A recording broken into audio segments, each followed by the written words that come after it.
नमस्कार दोस्तों, आप सभी का अपने YouTube channel unique science classes में स्वागत है। जैसा कि आप लोगों को पिछले वीडियो में कक्षा 12 जीव विज्ञान का सेट 3 2023 का सॉल्व हो गया था। आज हम लोग सॉल्व करेंगे कक्षा 12 का जीव विज्ञान सेट 4 2023 का। सेट का कोड है 348 CJ। तो आइए हम बिना देरी के हुए क्वेश्चन को सॉल्व करते हैं। आइए देखते हैं पहला क्वेश्चन क्या है। सही विकल्प चुनकर अपनी उत्तर पुस्तिका में लिखिए। बैक्टीरिया द्वारा किण्वित फूले आटे का उभरा हुआ रूप कौन सी गैस बनने के कारण होता है। तो आप जानते हैं जो किण्वित आटे का फूला हुआ भाग होता है वो CO2 के कारण होता है। ना O2 होता है, ना CSO2 होता है, ना NO2 होता है। एक कार्बन डाइऑक्साइड के कारण क्या होता है, इसका भाग फूला हुआ होता है। अगला क्वेश्चन है, किसने पुष्टि की है कि DNA एक आनुवांशिक पदार्थ है। तो आपको बताया गया है कि DNA के पक्ष में प्रमाण, तो DNA के पक्ष में जो प्रमाण था तो अल्फ्रेड हर्शे व मार्था चेज ने पूर्ण रूप से सिद्ध किया है कि DNA एक आनुवांशिक पदार्थ है। तो इसका ऑप्शन आपका दूसरा सही है। अगला क्वेश्चन है, एक का गा, घास परिवार में बीजपत्र को क्या कहते हैं। घास परिवार में बीजपत्र को परसल्क कहते हैं। अगला क्वेश्चन है, क्रोमोसोमीय गुणसूत्रीय विकार का उदाहरण है। तो इसमें क्रोमोसोमीय गुणसूत्रीय विकार का उदाहरण डाउन सिंड्रोम है, पटाओ सिंड्रोम है, क्लाइफेल्टर सिंड्रोम है, टेंडन सिंड्रोम है। तो इसमें टर्नर सिंड्रोम दिया है, हीमोफीलिया दिया, वर्णांधता दिया है, फेनिलकीटोनीरिया दिया है। तो इसका ऑप्शन आपका पहला सही है, टर्नर सिंड्रोम सही है। अगला क्वेश्चन है, दो का स्त्री केसर का यानी जायांग का नामांकित चित्र बनाइए। तो आइए देखते हैं स्त्री केसर का जायांग का नामांकित चित्र क्या है। यहाँ पर आपको दिखाई पड़ रहा है कि ये स्त्री केसर का जायांग का नामांकित चित्र है, क्योंकि स्त्री केसर होता है। स्त्री केसर के मुख्य 3 भाग होते हैं, वर्तिकाग्र होता है, वर्तिका होती है और अंडाशय होता है। वर्तिकाग्र पर क्या आते हैं, परागकण आते हैं, और परागकण जब आते हैं तो वर्तिका में क्या होता है, परागनली का क्या होता है, निर्माण होता है। और परागमणि में क्या होते हैं, नर युग्मक आते हैं, और नर युग्मक किसी परागनली के माध्यम से बीजाणु द्वारा क्या होता है, बीजाणु में प्रवेश करते हैं। इस तरीके से क्या होता है, एक स्त्री केसर का क्या होता है, चित्र होता है। अगला क्वेश्चन है, नाइट्रोजन स्थिरीकरण करने वाले 2 सूक्ष्मजीवों के नाम। तो आप सभी जानते हैं कि जो नाइट्रोजन का स्थिरीकरण करते हैं, राइजोबियम होता है, कुछ शैवाल भी होता है, नबीना होता है, नास्टाक होता है, क्लास्ट्रीडियम बैसिलस होता है। ये सब क्या होते हैं, ये सब नाइट्रोजन स्थिरीकरण करने वाले जीव होते हैं। देखिए इसमें दिया नाइट्रोजन स्थिरीकरण करने वाले 2 सूक्ष्मजीवों के नाम। सूक्ष्मजीवों के नाम बताना, इसमें जीवाणु या शैवाल कुछ नहीं पूछा है। तो राइजोबियम भी लिख सकते हो, नबीना भी लिख सकते हो, क्लास्ट्रीडियम बैसिलस भी लिख सकते हैं। अगला है, विषम युग्मता क्या है। तो आप जानते हैं समयुग्मकी होता है और विषम युग्मकी ऐसे एलील होते हैं जिनका, जैसे मान लीजिए मादा होता तो मादा में गुणसूत्र जो होते, 23वां जोड़ा गुणसूत्र जो होता है X होता है, तो क्या समान है, तो ये समयुग्मकी है। और पुरुष में जो नर होता है उसमें 23वां जोड़ा जो गुणसूत्र होता है XY होता है, तो क्या है, विषम युग्मकी, एक X है एक Y है, ये तो क्या है, विषम युग्मकी है। इसी प्रकार आप जानते हैं किसी गुण के लिए एक जीव के दोनों एलील असमान होते हैं। असमान होने की स्थिति को विषम युग्मकी कहते हैं। जैसे नर का XY गुणसूत्र क्या होता है, XY गुणसूत्र होता है। इस प्रकार इस प्रक्रिया को क्या कहते हैं, विषम युग्मता कहते हैं। अगला क्वेश्चन है, इसमें देख रहे हैं कि जल वैद्युतीकरण संचलन क्या है। तो जल विद्युत संचलन आप जानते हैं एक तकनीक है जिसके माध्यम से DNA, प्रोटीन और RNA को क्या किया जाता है, अलग किया जाता है। देखिए इसमें देखिए क्या है कि जल वैद्युतीकरण संचलन एक पृथक्करण विधि है जिसमें जीव अणुओं DNA, RNA, प्रोटीन आदि एवं इनके खंडों को विद्युत क्षेत्र में उनके अमाप एवं आवेशिता के आधार पर अलग किया जाता है। तो ये क्या है, इलेक्ट्रोफोरेसिस है। अगला क्वेश्चन है, एक आनुवांशिक रूपांतरित पौधे का नाम बताइए। तो इसमें आप जानते हैं आपको आनुवांशिक रूपांतरित पौधे फसल का नाम बताना, जिसमें आपको बताया गया बीटी कपास बताया गया, बीटी बैगन बताया गया है, बीटी मक्का बताया गया है। तो इसमें से आपको एक का लिखना है, बहुत सारे का नहीं लिखना है। अगला क्वेश्चन है कि जैव विविधता छत के 2 कोई मुख्य कारण बताइए। यानी इसमें आप देख रहे हैं क्वेश्चन दिया है, यहाँ पर दिया है कि क्वेश्चन नंबर 3 का जैव विविधता छत के कोई 2 मुख्य कारण। तो छत के 2 मुख्य कारण इसके पिछले वीडियो में बताया गया है, लेकिन इसका छत के 2 मुख्य कारण आप जानते हैं, आवासीय छत का विखंडन है, विदेशी जातियों द्वारा आक्रमण है। इसके माध्यम से क्या होता है, इसके छत हो सकते हैं। अगला क्वेश्चन है 4 का खा, पारजीवी जंतुओं पर उदाहरण से संक्षिप्त टिप्पणी लिखिए। आइए इस क्वेश्चन को समझते हैं। परजीवी जंतु जैसे जंतु जिनके DNA के हस्तोपचार द्वारा बाह्य जीन को प्रवेश कराए गए हों तथा वो अपना लक्षण व्यक्त करता है, उसे परजीवी जंतु कहते हैं। जैसे ट्रांसजेनिक चूहे होते हैं, खरगोश होता है, सुअर होता है, ये भेड़ होता है, बकरी होता है, ये सब क्या होते हैं, ट्रांसजेनिक जीव होते हैं। अगला क्वेश्चन है 3 का गा, 3 का क्या है, सूक्ष्मजीवों से प्राप्त होने वाले 2 अम्लों के बारे में लिखिए। आइए 3 के गा नंबर का सॉल्यूशन देखते हैं। एस्परजिलस नाइगर से ऑक्जेलिक अम्ल तथा राइजोपस स्टोलोनिफर से फ्यूमेरिक अम्ल प्राप्त होता है। इस प्रकार क्या होता है, अम्ल प्राप्त होते हैं सूक्ष्मजीव से। अगला क्या है, परागकण क्या है, इनका नामांकित चित्र बनाइए। तो आप जानते हैं परागकण क्या होता है, पुष्प का नर युग्मक होता है। इसमें देखेंगे पुष्प के नर जनांग द्वारा निर्मित नर युग्मक को परागकण कहते हैं। ये आप देख रहे हैं परागकण की क्या संरचना है। इस भाग को बाह्यचूल कहते हैं, इसको अंताचूल कहते हैं, इसको कोशिका द्रव्य बोलते हैं, इसको केंद्रक बोलते हैं। ये अंकुरित छिद्र होता है। अगला क्वेश्चन है 3 का अंगा, अनुलेखन इकाई के मुख्य भागों के नाम लिखिए। तो आप जानते हैं कि जो अनुलेखन इकाई होता है इसमें 3 भाग होते हैं। अनुनायक जिसे प्रमोटर बोलते हैं, ठीक है, और अनुनायक के बाद क्या आता है, संरचनात्मक आता है जिसे स्ट्रक्चरल जीन बोलते हैं, और तीसरा जो होता है समापक भाग होता है जिसे टर्मिनेटर बोलते हैं। इस प्रकार क्या होता है, अनुलेखन के 3 भाग होते हैं, अनुनायक, संरचनात्मक और समापक भाग होते हैं। अगला क्वेश्चन है 4 का गा, बीज क्या है, किसी एक बीज की संरचना का वर्णन करिए। तो आइए इस 4 के का सलूशन देखते हैं। बीज क्या है, एक बीज की संरचना का वर्णन कीजिए। प्रत्येक बीज में नाभिक को ऊपर छिद्र होता है जिसे बीजांड द्वार कहते हैं। बीजांड वरण हटाने के बाद बीज पत्रों के बीच भ्रूण को देखा जा सकता है। भ्रूण में एक भ्रूणीय अक्ष और 2 गूदेदार बीज पत्र होते हैं। बीज पत्रों के में भोज पदार्थ संचित रहता है। ये देखिए एक बीज पत्र का क्या संरचना है, जिस तरीके से आप देख रहे हैं। अगला क्वेश्चन है 4 का खा, निम्नलिखित पर संक्षिप्त टिप्पणी लिखिए। नंबर 1 है सहभोजता। सहभोजता का मतलब क्या होता है, अलग अलग प्रजाति के 2 जीवों में ऐसा आपसी सहजीवन होता है जिनमें एक जाति को से दूसरी जात से लाभ होता है, लेकिन दूसरी जात को पहले से ना कोई हानि होता है ना कोई लाभ होता है। इसी 4 के खा में दूसरा है अंतरजातीय परजीवता। अंतरजातीय परजीवता में देखेंगे एक जीव की जटिल उपापचयी क्रियाओं द्वारा उत्पन्न वृद्धि रोधक रासायनिक पदार्थ द्वारा किसी दूसरे जीव की वृद्धि को पूर्ण या आंशिक रूप से रोक देना विरोधी अथवा प्रतिजीवता कहलाता है। अगला क्वेश्चन क्या है 4 का गा, मेंडल कौन थे, उनके वंशागत के नियमों के नाम लिखना है। केवल नाम लिखना, वर्णन करना नहीं है। आप जानते हैं कि मेंडल कौन थे, मेंडल आनुवांशिकी के जनक थे। यहाँ पर दिया है आनुवांशिकी के जनक मेंडल थे। मेंडल ने अपने प्रयोगों से प्राप्त निष्कर्षों के आधार पर 3 नियम प्रतिपादित किए जिन्हें अब मेंडल के वंशागत का नियम कहते हैं। उन्होंने अपने एक संकर प्रयोग के आधार पर प्रभाविता का नियम व कारकों के पृथक्करण का नियम या युग्मकों की शुद्धता का नियम कहते हैं तथा द्विसंकर प्रयोग के आधार पर स्वतंत्र अव्यूहन का नियम दिया। इस प्रकार मेंडल ने कितने नियम दिए, 3 नियम दिए। पहला है प्रभाविता का नियम, दूसरा है पृथक्करण का नियम और तीसरा है आप जानते हैं स्वतंत्र अव्यूहन का नियम। ठीक है, इस प्रकार मेंडल ने अपने वंशागत में 3 नियम दिए। अगला क्वेश्चन है 4 का घा। आप लोग वीडियो के अंत तक बने रहिएगा, आपको इस सेट का संपूर्ण कंप्लीट सोल्यूशन आपको मिलेगा। और आप वीडियो के अंत तक बनेंगे तो आपको संपूर्ण सिलेबस मिल जाएगा, यानी कम समय में ज़्यादा कंटेंट। तो आइए देखते हैं, आप लोग वीडियो को लाइक और सब्सक्राइब करते रहिएगा। आइए देखते हैं सहज प्रतिरक्षा। सहज प्रतिरक्षा एक आविशिष्ट रक्षा प्रणाली है तथा यह जन्म से ही मौजूद होती है तथा आनुवांशिक होती है, अतः इसे हम आनुवांशिक प्रतिरक्षा कहते हैं। इसके निम्न अवरोध हैं। नंबर 1 है शारीरिक अवरोध। शारीरिक अवरोध में सबसे प्रमुख त्वचा है जो किसी भी बाह्य कारक शरीर में प्रवेश करने से रोकती है। दूसरा है कायिकीय अवरोध। इसके अंतर्गत द्वारा आँख के आंसू व आमाशय में HCl आता है। तीसरा है कोशिकीय अवरोध।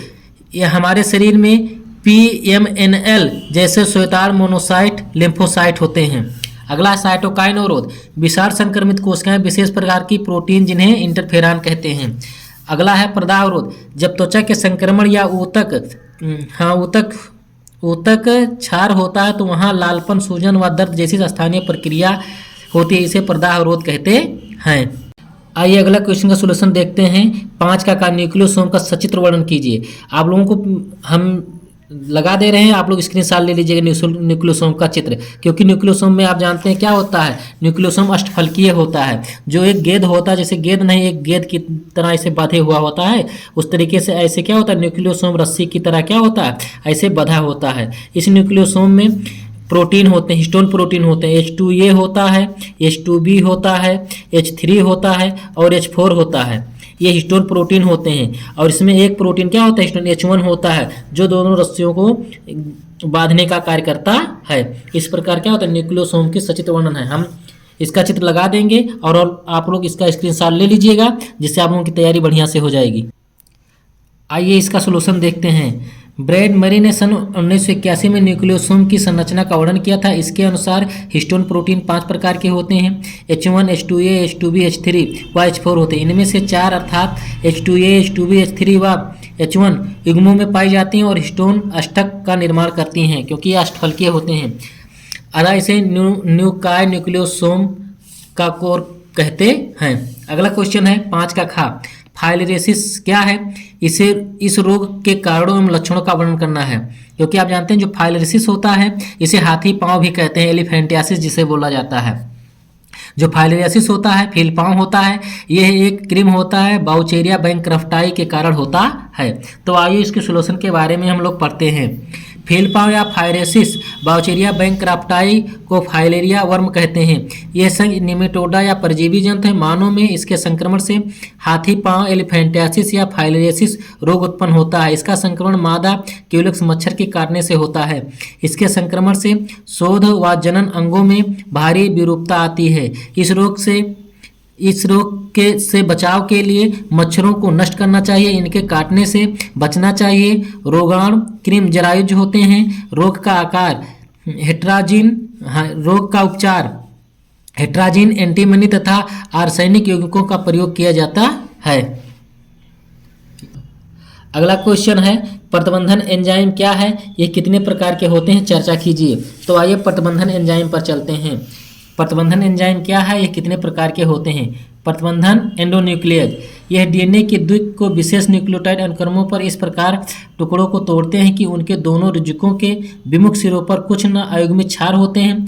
इन स्वतंत्र अयुग्मित सिरों को चिपचिपे सिरे कहते हैं। इन पर न्यूक्लियोटाइड के पॉलिंड्रोम्स होते हैं। इन स्थानों पर दोनों वलयकों के अयुग्मित दिशा में न्यूक्लियोटाइड का अनुक्रम समान होता है। इस प्रकार देखिए, जैसे एक डीएनए खंड था, इसको TGAATTC, उसी प्रकार से तो यहाँ पर AATTC है, यहाँ से पढ़ेंगे तो AATTC है। इस प्रकार जैसे इको R1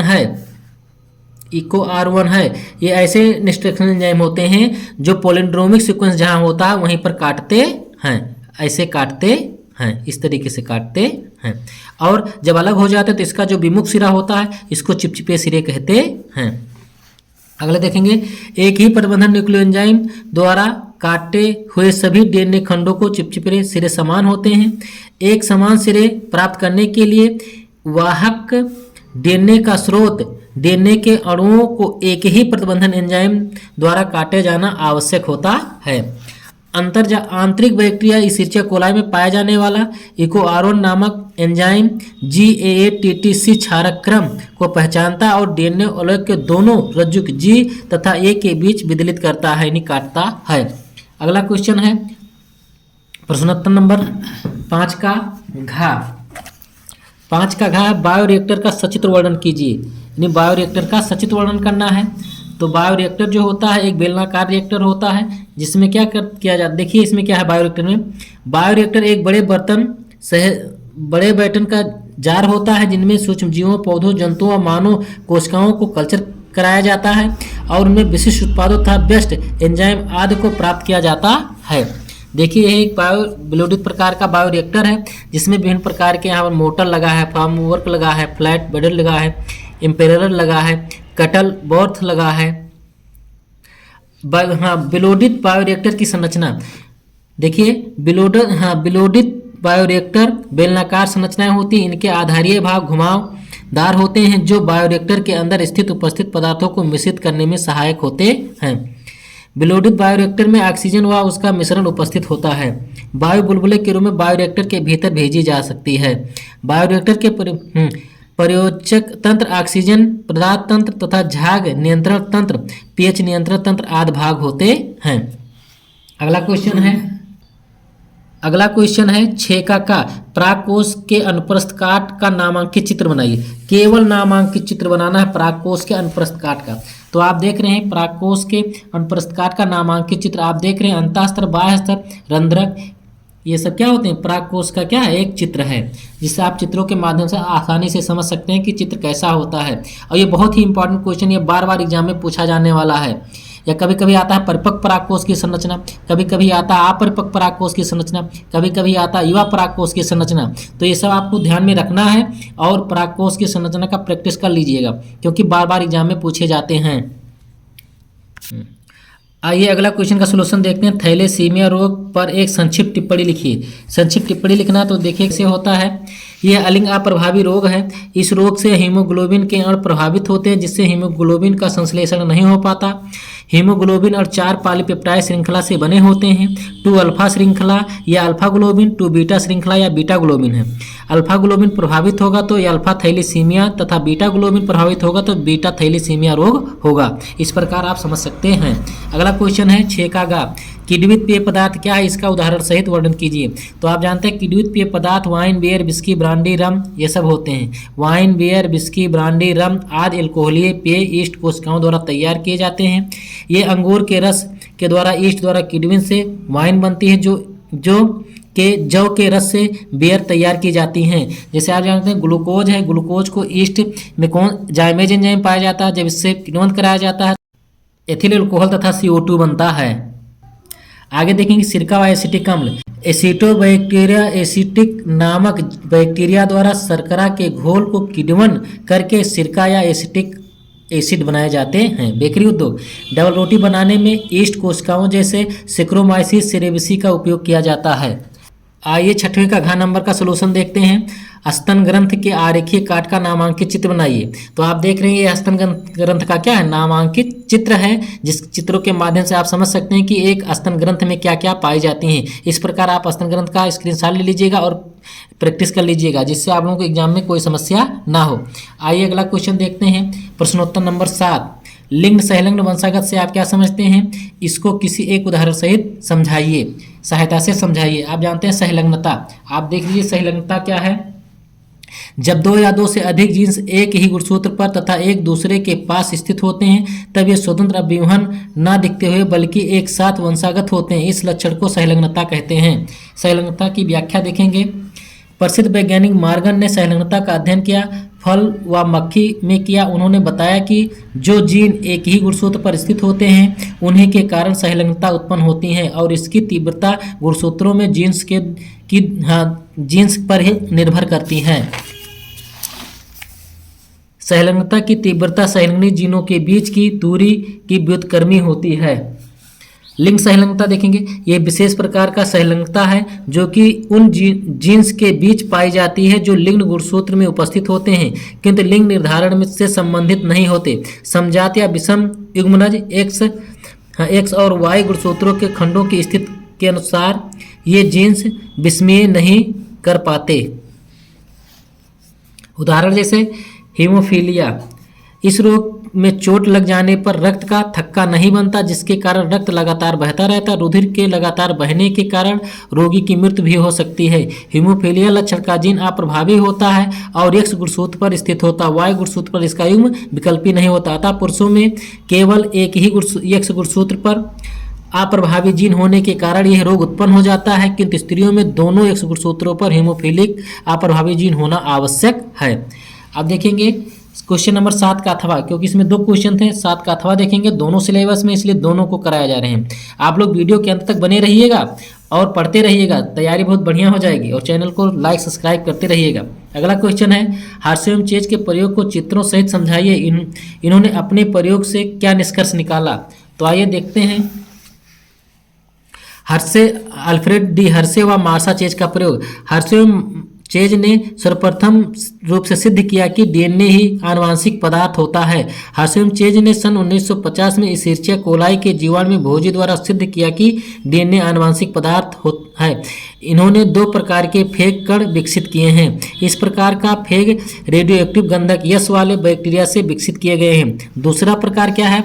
दूसरी प्रकार के फेग में रेडियोएक्टिव फास्फोरस वाले बैक्टीरिया से वर्धित किए गए हैं। रेडियोएक्टिव गंधक के माध्यम में वृद्धि करने वाले फेग के प्रोटीन घोल में केवल रेडियोएक्टिव अमीनो अम्ल होते हैं और रेडियोएक्टिव फास्फोरस माध्यम में वृद्धि करने वाले फेग में केवल डीएनए रेडियोएक्टिव होता है। इसको हम चित्र लगा देंगे और चित्र का स्क्रीनशॉट ले लीजिएगा, उसी हिसाब से आप समझ लीजिएगा। अगला क्वेश्चन है, प्रतिरक्षा किसे कहते हैं, प्रतिरक्षा कितने प्रकार की होती है, विस्तार से वर्णन करना है, सभी के बारे में पढ़ना है। तो आइए देखते हैं प्रतिरक्षा किसे कहते हैं। प्रतिरक्षा परपोषी होस्ट की रोगजनक जीवों से लड़ने की क्षमता जो प्रतिरक्षा तंत्र से प्राप्त होती है प्रतिरक्षा कहलाती है। प्रतिरक्षा दो प्रकार के होते हैं, सहज प्रतिरक्षा, उपार्जित प्रतिरक्षा। सहज प्रतिरक्षा में देखेंगे, सहज प्रतिरक्षा एक अविशिष्ट रक्षा प्रणाली है, यह जन्म से ही मौजूद होता तथा आनुवांशिक होती है, अतः इसे हम आनुवांशिक प्रतिरक्षा या प्राकृतिक प्रतिरक्षा कहते हैं। यह प्रतिरक्षा हमारे शरीर में प्रवेश करने वाले बाह्य कारकों को रोकता है व उन्हें नष्ट करता है। ये बाह्य कारकों के सामने विभिन्न प्रकार के अवरोध खड़ा करते हैं, जैसे आपको भी पीछे बताया गया, कायिकीय अवरोध, कोशिकीय अवरोध, ठीक है, ये आप पढ़ लीजिएगा, वही चीज़ यहाँ भी दिया है। अगला है उपार्जित विशिष्ट प्रतिरक्षा। उपार्जित प्रतिरक्षा जन्म के बाद उत्पन्न होने वाला प्रतिरक्षा है, यह विशिष्ट प्रतिरक्षा भी कहते हैं। हमारे शरीर में जब पहली बार किसी रोगजनक का सामना होता तो यह एक अनुक्रिया करता है जिसे निम्न तीव्रता की अनुक्रिया होती है या प्राथमिक अनुक्रिया कहते हैं। बाद में उसी रोगजनक पर का जब हमारे शरीर में दोबारा प्रवेश होता है तो यह उच्च तीव्रता की या द्वितीयक अनुक्रिया करता है। उपार्जित प्रतिरक्षा के विशिष्ट लक्षण देखेंगे। विशिष्टता, उपार्जित प्रतिरक्षा विशिष्ट होती है क्योंकि यह प्रत्येक रोगजनक को पहचान सकती है और वह प्रत्येक रोगजनक के लिए विशिष्ट होती है। अगला, स्वयं व दूसरे के बीच विभिन्नता, यह बाहरी सूक्ष्मजीवों एवं अणुओं तथा शारीरिक व अन्य अणुओं से पहचान कर उनमें भेद कर सकते हैं। अगला क्वेश्चन है क्वेश्चन नंबर 9। क्वेश्चन नंबर 9 जो है आप देख रहे हैं, ये आपके सिलेबस में नहीं है। क्वेश्चन नंबर 9 का ये आपके सिलेबस में नहीं है। अनुकूलन किसे कहते हैं? आपके सिलेबस में जैव विविधता से आप क्या समझते हैं? स्वास्थ्य व संरक्षण की व्याख्या करिए।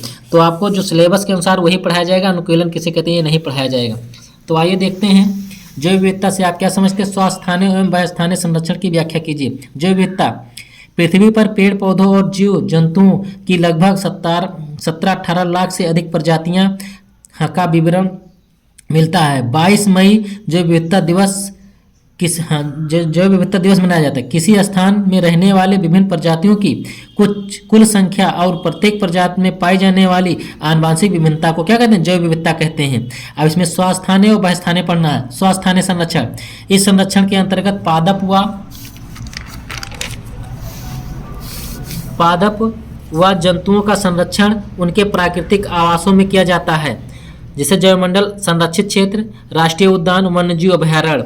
व्यस्थानीय संरक्षण, इस संरक्षण के अंतर्गत पादप व जंतु का संरक्षण उनके प्राकृतिक आवास के बजाय अन्य रूप में निर्मित किसी कृत्रिम आवास में किया जाता है, जैसे वनस्पति उद्यान, जंतुआलय व जीव बैंक। इस प्रकार होता है। हाँ, क्वेश्चन नंबर 9 का अथवा का सोल्यूशन हम पहले दे दिया है। इसके बाद 8वें का अथवा है। 8वें का अथवा आइए देख लेते हैं इसका सोल्यूशन।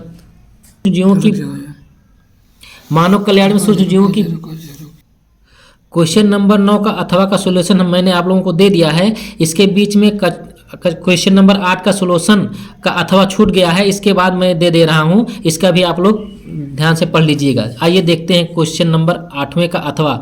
मानव कल्याण में सूक्ष्म जीवों की भूमिका पर निबंध लिखिए। तो आइए देखेंगे मानव कल्याण में सूक्ष्म जीवों की भूमिका का निबंध। आप देख रहे हैं कि मानव कल्याण में सूक्ष्म जीव, आप जानते हैं मानव कल्याण में सूक्ष्म जीव क्या होता है? जिन जीवों को हम नंगे आंखों से नहीं देख पाते उसे सूक्ष्म जीव कहते हैं। इन्हें देखने के लिए क्या होता है? सूक्ष्मदर्शी की आवश्यकता पड़ती है। सूक्ष्म जीव सर्वव्यापी होता है जहाँ जीवन पाया जाता है। ये हवा, मिट्टी, जल के साथ साथ गर्म रेगिस्तान, गर्म जल स्रोतों, बर्फ से ढके पहाड़ों व अन्य जीवधारियों के शरीर पर व जीव में पाए जाते हैं। आइए देखते हैं कुछ सूक्ष्म जीव क्या होते हैं, वर्णन करना है। घरेलू उत्पादों में सूक्ष्म जीव, दूध हमारे भोजन का बहुत महत्वपूर्ण भाग है। दूध के सूक्ष्म जीवों के किण्वन द्वारा दही, बटर, मिल्क इत्यादि पदार्थों का निर्माण होता है। किण्वन लैक्टिक अम्ल जीवाणु द्वारा किया जाता है। दूध में केसिन नामक प्रोटीन पाया जाता है। दूध में उपस्थित शर्करा को लैक्टोज कहते हैं। अगला, लैक्टिक एसिड जीवाणु या लैक्टिक एसिड बैक्टीरिया, ये दूध से दही बनाने में लैक्टिक एसिड का प्रयोग किया जाता है। ये lactic acid bacteria vitamin B12 की मात्रा बढ़ाकर पोषक मान बढ़ा देते हैं।